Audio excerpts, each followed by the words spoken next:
શિહોરમાં અત્યારે એટલી બધી ભયંકર પરિસ્થિતિ છે કે જ્યાં જુઓ ત્યાં ઉભરાતી ગટરોનું સામ્રાજ્ય।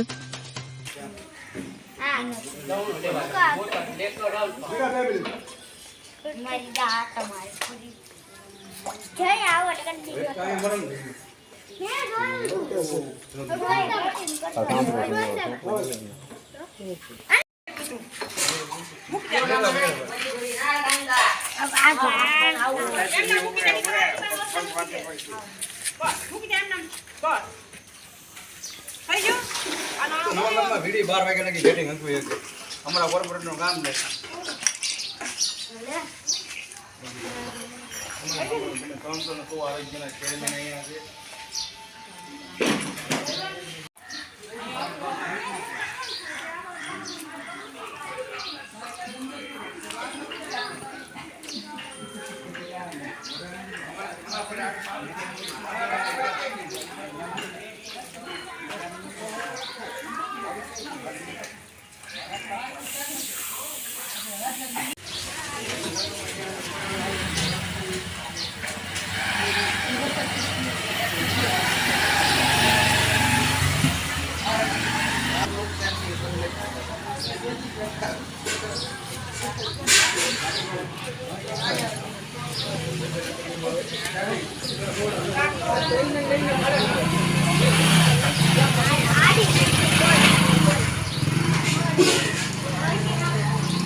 ભાઈ બેન કે જેટિંગ મારું પડશે એ ફ્લેટ જેટિંગ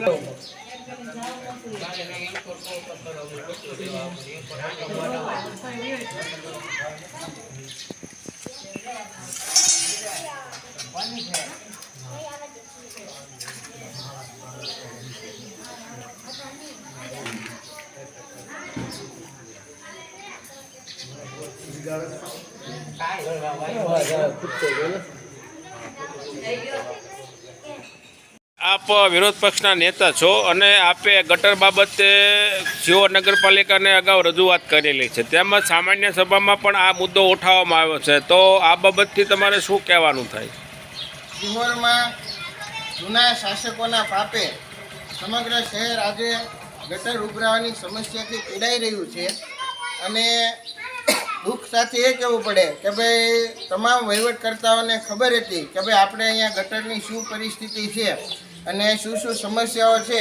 તો જેમ જયદીપભાઈ વાત કરી એમ કે ભાઈ પ્રી મોન્સૂન કામગીરીમાં બધી ગટરમાંથી અગાઉ ગાળ ઉપડાવી લેવો પડે, પરંતુ ખાટલે મોટી ખોટ એ છે કે ભાઈ સમગ્ર શિહોરમાં માત્ર અત્યારે ગટર વિભાગમાં કુલ મળીને માત્ર 13 કર્મચારીઓ કામ કરી રહ્યા છે। આજે 80-90 હજારની વસ્તી હોય, ગટર ઉભરાવાની આટલી બધી સમસ્યા હોય એટલે માત્ર થોડા એવા કર્મચારી ઘણા ગાંઠા હોય એટલે સ્વાભાવિક જ્યારે આવી અતિવૃષ્ટિ જેવી પરિસ્થિતિ થાય એટલે એ લોકો બધે પહોંચી ના શકે અને એના લીધે અનેક વિસ્તારોમાં લોકોને હાલાકી ભોગવવી પડે છે।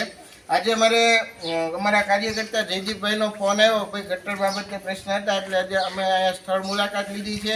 અવારનવાર જ્યારથી આ વરસાદ આવ્યો ત્યારથી ગટર બાબતે અમે કર્મચારીઓ સાથે સંકલનમાં રહી છે, અધિકારી સાથે પણ સંકલનમાં રહી છે, પરંતુ જે મુખ્ય તકલીફની વાત છે કે ભાઈ જૂની જે ગટર યોજનામાં ભ્રષ્ટાચાર થયો અને વ્યવસ્થિત કામ ન થયું ને એના લીધે અત્યારે શહેરની પ્રજાને હાલાકી ભોગવવી પડી છે અને એના લીધે આજે ખૂબ દુઃખ સાથે કહેવું પડે કે ભાઈ જે હિન્દુત્વની મોટી મોટી વાતો કરીને સત્તામાં આવ્યા છે પણ મહાદેવના મંદિરે આજે અમે અહીં આવીને જોયું તો મહાદેવના મંદિરે ભક્તો દૂધ ચડાવતા હોય છે, એના બદલે અત્યારે ગટરનું પાણી ત્યાં મંદિરમાં જોવા મળ્યું, જે ખરેખર ખૂબ દુઃખ થયું અને એની મંદિરની પણ અહીંના સ્થાનિક યુવાનોએ સાફ સફાઈ અત્યારે કરી છે અને ગટરનું પણ આપ જોઈ શકો છો કામ ચાલુ છે।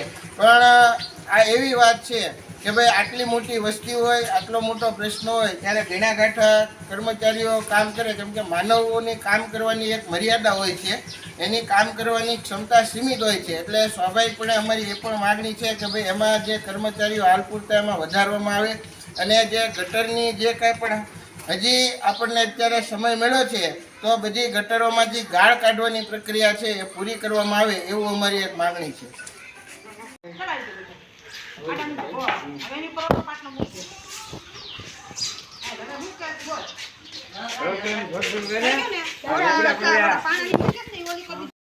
મોટાભાઈ આખા શિહોરમાં અત્યારે નરકાકાર જેવી પરિસ્થિતિ છે, એક પણ વિસ્તાર એવો નથી કે જ્યાં ગટર ન ઉભરાતી હોય, બરાબર? તો એ બાબતે તમે અત્યારે શા માટે અહીંયા ભેગા થયા છો?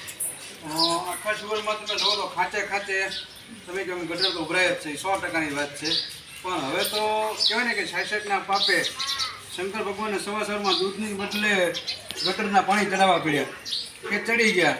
તમે જોઈ શકો તો અહીંયા રાજકોટ શહેરમાં મહાદેવનું મંદિર છે, ત્યાં ગટરનું પાણી એટલું બધું ગાળ ને એવું બધું અંદર આવી ગયેલું કે એની હિસાબે મંદિર અને મંદિરમાં આખું શિવલિંગ ઢંકાઈ ગયું, એટલું ગટરનું પાણી ભેગું થઈ ગયું. પ્લસ કે આ બધું જે થયું તો આપણે કોઈને અધિકારીને કહીએ જેમ કે એટલો મોટો વરસાદ થયો છે એટલે થોડુંક તો રહે જ છે, પણ થોડુંક નહીં. આ તમારા પાપે કંઈ થતું નથી. ખરેખર પ્રી મોન્સૂનમાં તમારે અગાઉ દરેક વિસ્તારમાં તમારે ગાળ કાઢવા પડતા હોય છે, પણ તમે જોવા આવો ને ગમે એના ઘરે જઈને પૂછી લો, એક પણ વિસ્તારમાં કોઈથી ગાળ કાઢવામાં આવેલો તો જ નથી. જોવા પહેલાં તમે કાઢ્યો હોત ગાળ તો ત્યારે પોઝિશન સીઓની ન હાલત થતી હોત. અને અત્યાર લગી તો અમે સાનામાં બેઠા હતા, હું કેમ કે હાલો ભાઈ કંઈક ને કંઈક આવો પ્રોબ્લેમ રહે. તો હવે તો આજ હદ થઈ ગઈ. ભાજપ કે હિન્દુના નામે તો કાંઈ હવે એને શરમ જેવી જાતે નથી. અહીંયા એક પણ કોર્પોરેટર ખાલી રાજેશભાઈ ને રાજુભાઈ મોચી એમના સિવાય કોઈ કોર્પોરેટર આવ્યા નથી. અમારા અહીંયા આરોગ્યના ચેરમેન છે એ પણ આ રોકાણા નથી અત્યાર સુધી. તો ખાલી આમ તેમ તો હિન્દુના નામે ચરી ખાવાનું તમારે અહીંયા આગળ આવો એટલે મોટા ચોક વિસ્તારમાં હનુમાનજી મહારાજનું મંદિર છે. ત્યાં હનુમાનજી મહારાજના મંદિરે ભક્તો દર્શન કરવા નથી શકતા, કેમ કે દરરોજ છેલ્લા 20 દિવસથી ગટર ઉભરાતી હોય છે એટલે દર્શન કરવા પણ નથી જઈ શકતા.